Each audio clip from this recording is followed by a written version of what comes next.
Here we're going to apply Euler's method to a much more tedious problem. So here we have, y prime equals negative x times y. So it's going to depend on both x and y. And the initial condition is nice, the increment is nice, but it's going to come up with some nasty numbers. So we're going to do, 2 or 3 of these steps. All right, so the first thing, right, when I identify f of x comma y, well, that's negative xy.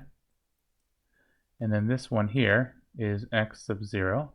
This one here is y sub 0. And right, we have our step size of delta x equals 0.2. So right in this, let's do the x's first, right? So x sub 0 equals 0.2, sorry, 0. X sub 1 will just be x sub 0 plus delta x. And right, that's 0 plus 0.2. And so x sub 2, right, is x sub 1 plus delta x. Well, that's 0.2 plus 0.2. That ends up being 0.4. And right, the pattern here, you just increment x every single time by delta x. So x sub 3 is 0.6. X sub 4 is going to be 0.8. X sub 5 is going to be 1.0, and so on. The much more tedious thing to calculate is the y's. So if we have y sub 0, okay, we're given that, it's a 1. But then y sub 1 is equal to, right, it's y sub 0 plus delta x times f of x sub 0 comma y sub 0. And I'm going to simplify this right now so I don't have to keep writing it over and over again. So right, y sub 0, I'm going to leave that as is, plus I have 0.2, and then I have times negative x sub 0, y sub 0. So I can't simplify it a whole lot more than that, but I can at least plug in numbers over and over again and see what pops out.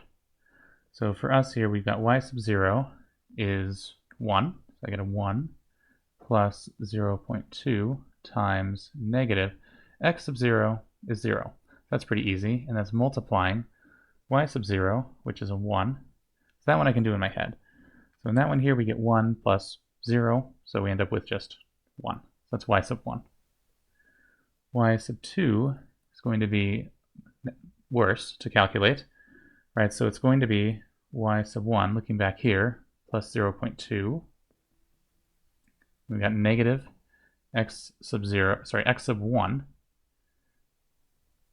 times y sub 1. Okay, well, the y sub 1 here is a 1 plus 0.2. Negative x sub 1 is now 0.2. So we have a 0.2 times y sub 1, which is a 1. Okay, that one's not the worst to calculate. Still kind of bad though, but it ends up being 0.96. All right, let's just do a couple more. The numbers are going to get worse and worse here. So y sub 3 equals y sub 2 plus 0.2 times negative x sub 2 y sub 2. Okay, well, y sub 2 was 0.96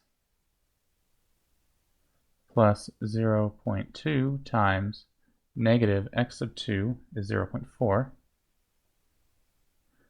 times 0.96. And right, that's not going to be a nice number. So that ends up equaling, looking at my notes here, 0.8832. All right. Then the next one, right, y sub 4 is y sub 3 plus 0.2 times negative x sub 3, y sub 3. Well, that's, I don't know if I'm going to have room there. Y sub 3, 0.8832 plus 0.2 times negative x sub 3 is 0.6 multiplying y sub 3, so 0.8832, and that ends up being, let's see, 0.777216. All right, and we're going to stop there because the numbers are going to get even worse. Right, so if you can do this 3 times, you can do it 1,000 times. Right, so you have to identify what x sub 0 and y sub 0 are, and then to figure out the x's, those just increment by delta x. So this went 0, 0.2, 0.4, 0.6, 0.8, 1. The y's are far more annoying. So y sub 0 we can identify from the initial condition. And then you have to keep calculating, and the problem is the y sub 1, 2, 3, 4 tend to get worse and worse and worse as you go along. And so the calculations just get more and more nasty. This isn't like the previous problem where there was some underlying easy formula to compute y sub n. You just have to plug and chug and keep going over and over and over again. All right, that's the idea. And now I'm going to try and actually draw this. So let's take a look here. This is x, this is y. So that's a 1. And so I'm going to kind of exaggerate here. So it went something like this. Okay, the real solution ends up looking something like this. I'll try not to make it as jagged. That wasn't a very good drawing there. The actual solution to this differential equation, we can solve it. Y prime equals negative xy. So that ends up being y of x is equal to, I think it's e to the negative x squared over 2. Yeah, right, if we plug in x equals 0, yeah, I think that's it. And so it ends up making, if I drew it a little better, it ends up making these hill-shaped functions.